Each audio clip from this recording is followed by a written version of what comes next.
Oi, gente. Estou aqui hoje, né? Pensei em falar alguma coisa sobre esse período que a gente está passando e principalmente, né, essa semana que os nossos casos aí de Covid estão aumentando, o número de mortes, né?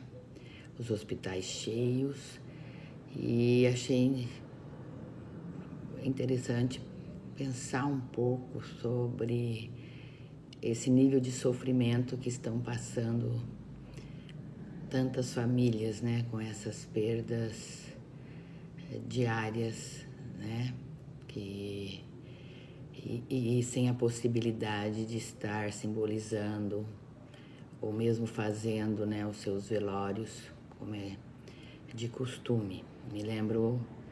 Inclusive me veio na mente, eu me lembro uma vez que eu estava lá no Alentejo, em Portugal, e era muito mais nova e me estranhava assim, né? Enquanto meu marido estava lá fazendo as palestras deles, eu saí para caminhar e observei muitas senhoras portuguesas, todas de preto, né? Eu caminhando, falei e pensei, o que essas mulheres estão todas de preto, né? E eu, muito curiosa, fui até um portão. Tinha duas portuguesas, senhoras assim de uns 60 anos, e fui perguntar a respeito. E eu me lembro que elas me explicaram que em Portugal, naquela época, isso mais ou menos em 1993, era costume, né, depois que se perdia um ente querido, a família se reunir, né, após o velório, e decidiam quanto tempo ficaria em luto por aquela pessoa da família. E aí todos os membros da família se vestiam de preto, né? 6 meses, 1 ano, era algo decidido em família. Eu falei, mas e se nesse período morrer mais alguém? A gente faz outra vez, né? A mesma coisa, e muitas vezes se acontece isso, a gente às vezes passa mais de 1, 2, 3 anos usando preto. E aqui no Brasil também, acho que teve uma época assim, né? Depois passaram a usar, quando se perdia alguém, uma faixa preta, né?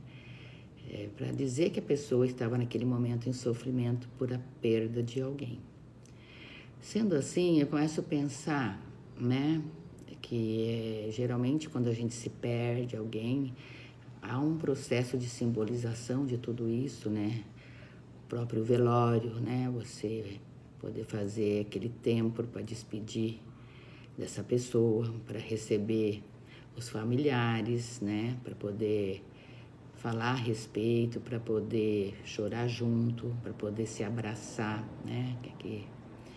Como é importante esse momento, né? Parece, eu que já perdi meu pai, principalmente, eu me lembro desse momento, como é importante cada abraço, cada amigo que chega ali, cada pessoa que vem te dar uma força naquele momento, né? Que você está tão devastado por perda de alguém, de um ente querido. E assim eu falei, eu vou falar um pouco sobre isso, né? Porque fico aqui pensando como é que está sendo, né, esse nível de sofrimento, né? Em alguns casos estão tendo alguns velórios aí rápido, de no máximo de 2 horas, né? Quando se é possível. E nos grandes centros nem isso, né? A pessoa está morrendo sozinha, né? Recebe apenas um telefonema, né? E ali vai aquela pessoa que você ama sem se despedir, sem concluir, né, essa parte do velório. E aí a gente fica pensando como é que as pessoas estão lidando com isso, né? Vale lembrar que o luto, né, a gente está passando por vários tipos de lutos. Além da perda, né, o luto, esse sofrimento do luto, que é o mais difícil, né, a perda do teu ente querido, a gente também tem outros lutos que estamos tendo que lidar nesse momento, né? O luto da perda do emprego, né? O luto da baixa do salário, o luto da nossa liberdade de ir e vir, confinado dentro dos apartamentos, das casas, né? Onde que cada um está se isolando, né? O luto, às vezes, de um sonho, de uma empresa fechada, né?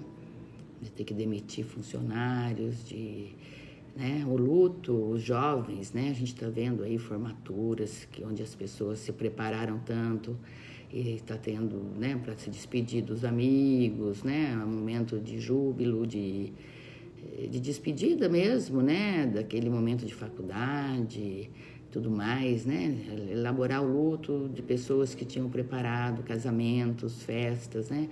Então, tudo isso para cada um, né, somos seres singulares, tudo isso para cada um, como é que está sendo possível elaborar tanto sofrimento ao mesmo tempo. E aí, buscando aqui um texto do Freud, né? O Freud já colocava, ele escreveu sobre luto e melancolia, né? E ele nos diz sobre o luto, né? Esse é o Freud falando.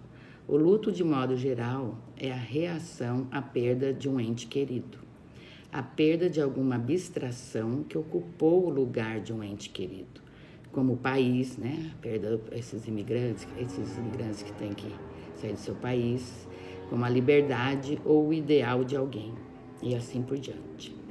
É assim que ele define o luto, né? Ele diz que o luto, passado algum tempo, é possível que ele possa ser superado, embora nesse período é normal, né, que envolva graves afastamentos daquilo que constitui a atitude normal perante a vida. A tristeza mesmo que se abate, né? Para quem já passou, acho que pode pensar um pouco como é que foi isso, né? Que nada tem graça, como é que eu vou continuar, por onde você vai, parece que você vê aquela pessoa, né? Mas isso, com o tempo, você vai elaborando, com muito sofrimento, né? E tem aquelas pessoas que, após a perda, esses tipos de perda, entram num estado de melancolia, que, segundo Freud, né, aqui se trata de uma suspeita de algo mais patológico. Vale lembrar, gente, que nem sempre, né, essa fase de tristeza, né, onde você perde um pouco a graça, né, até de viver mesmo. Nada tem graça, né, por ter perdido um ente querido, uma pessoa importante para você.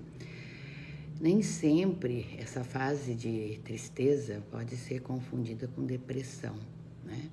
Porque hoje parece que nós estamos numa sociedade que é feio estar triste, né? Sim, é possível estar triste, a gente tem esse direito de estar triste, né? E até para citar um exemplo aqui, eu me lembro de um caso que eu atendi, que uma moça muito bonita chegou aqui no consultório, né? E, doutora, eu vim me tratar de depressão, né? Mas o que está acontecendo? Eu não sei, não tenho ânimo, não tenho vontade de nada, né? Todo mundo está falando para mim que eu estou depressiva, né? Mas o que você entende por depressão? Eu entendo isso que está todo mundo falando, né? Que eu tenho vontade de dormir, que eu não me animo, que isso é aquilo, né? Aí eu falei, então me fala um pouco disso, né? A pessoa começa a falar.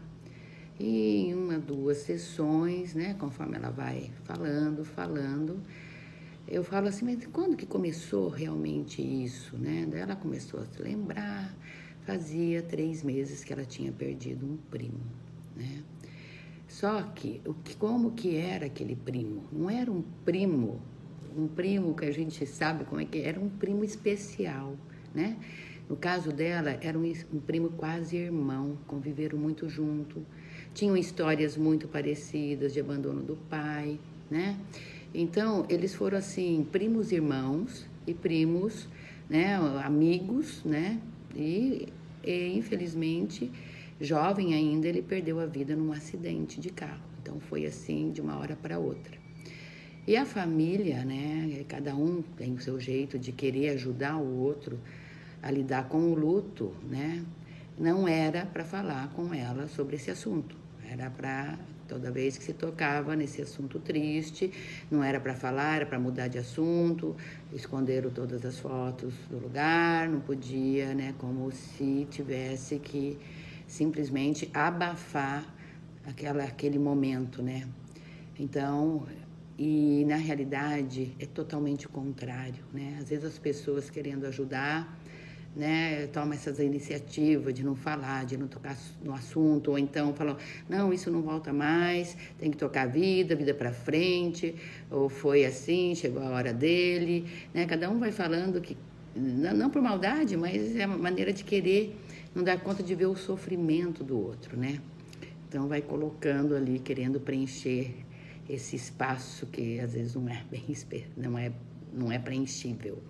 E nesse caso aí, no caso que eu estou falando, ela chegou a lembrar, começou a falar desse primo e falou em algumas sessões e falou e contou toda a história. Na realidade, ela foi elaborando, né, esse luto. E um dia ela falou, é isso, eu não estou depressiva, eu estou triste, né? E ali ela começou a se permitir a chorar, a falar, né, a relembrar, né, cada um, porque a forma de lidar com o luto é muito individual, é de cada um, né? Uns gostam, querem ir na igreja, outros querem ir no cemitério, outros querem falar, né? O importante é falar. Então, para você poder, talvez, colaborar com o enlutado, é você ficar quieto e perguntar, né? Dar a sua escuta. Pergunte sobre a pessoa que perdeu, pergunta, né, como é que ela era para a pessoa, porque todas as mortes, para cada pessoa é de um jeito, né? Como é que era a tua relação com essa pessoa, né? Às vezes você perdeu um amigo, né, conforme a relação que você teve com esse amigo, pode ser mais forte do que a perda de um pai, que você praticamente sabe que tem um pai, mas nunca esteve presente na sua vida. Então, cada caso é um caso, cada forma de elaborar, né? O que eu teria a dizer, assim, se permita estar triste, né? Fale do seu ente querido que foi, né? Relembre, veja fotos, né? Converse com as pessoas, né? Que estão mais envolvidas nessa perda, né? É uma forma, gente, de aos poucos ir elaborando. E tem um tempo para o luto? Não, o tempo é de cada um, né? Tem o tempo de cada um. Né? A verdade é que, passado algum tempo, né, você vai acostumando com essa saudade, com essa falta, né? Porém, essa pessoa, ela de certa forma vai estar com você a vida inteira, né? Ninguém, na realidade, os seus mortos te acompanham, seja através de um sonho, de uma comida, de uma conversa que você lembra, de momentos que você viveu, né? Então é isso que eu tinha que falar hoje, né? Fale, né? E aquele que queira ajudar um enlutado, dê a sua escuta, né? Para o sofrimento, né? Os lutos precisam ser elaborados para você poder, novamente, no seu tempo, no seu espaço, né, poder se abrir novamente para dar continuidade. Tá bom, gente? Que a gente possa passar logo por essa pandemia que está, né, além do luto, das perdas humanas, de tantas perdas aí que a gente está tendo que elaborar nesse momento, né? E é isso. Agora, quanto à melancolia, né, tem aqueles lutos que são intermináveis, né? Aí já fica uma coisa que a pessoa não reage, a pessoa não volta, né? Que acaba sendo, quando Freud fala, que é um pouco mais patológico, né? Aí talvez precisaria, sim, de um acompanhamento profissional, né? Para poder elaborar melhor isso aí, tá bom? Era isso que eu tinha a falar com vocês, né? Se cuidem, todo mundo aí se cuidando, né? E torcendo para que essa fase triste da nossa história passe, né? Um abraço.